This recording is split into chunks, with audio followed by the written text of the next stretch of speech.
Безпардонното и провокативно поведение на циганите в бургаския квартал Победа е факт ежедневно. Звук на мазна долнопробна чалга се разнасяше и днес от незаконното гето. В съзнанието на тарторите бяха надути децибелите, включително и в часовете, когато трябва да има покой между 14 и 16 часа.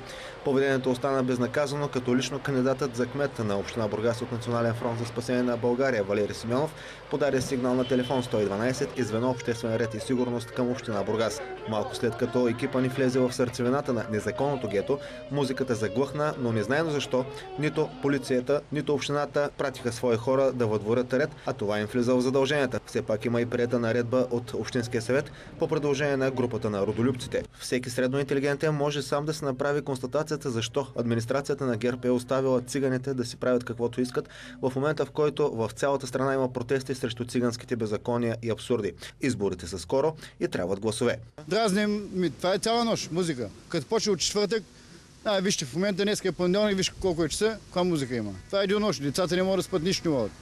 Това живот е тук, това не е живот. Посред нощ, не е само дадено президентът е дръг. Имате чувство, че нарочно го правят? Нарочно го правят. Аз съм ги фасали и там града ми плеш и ми се смее.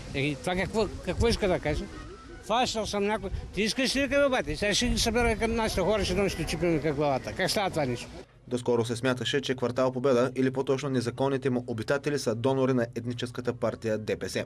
Нейни министри и депутати неведнъж и два пъти са идвали да инструктират, явно изкришом, електората и неговите тартори. Едно от щедрите му обещания обаче не се изпълни. Като заслуга има групата на независимите в местния парламент, сега вече Национален фронт за спасение на България. Строежът на джамия в квартал Победа бе замразен, понеже тя е незаконна. Друг е въпросът, че няма воля от герберската власт тя да бъде разрушена. Пътя на тази джамия е предопределена. Благодарение на усилените действия на Националния фронт за спасение на България и на телевизия СКАТ, както всички знаете, констатирано е, че джамията е незаконна, предстои събарянето и аз ви уверявам, че фирмата, която ще събори минарето и след това останата сграда, вече е намерена. Тя е наша фирма и ще се свърши работа с огромно удоволствие. Квартал Победа наброява 5000 души, като 90% от населението е циганско. Още по обяд избирателната активност на избори достига 100%, а всъщност, ако се спазва законите, тези хора нямат право на вод или поне по-голямата част от тях.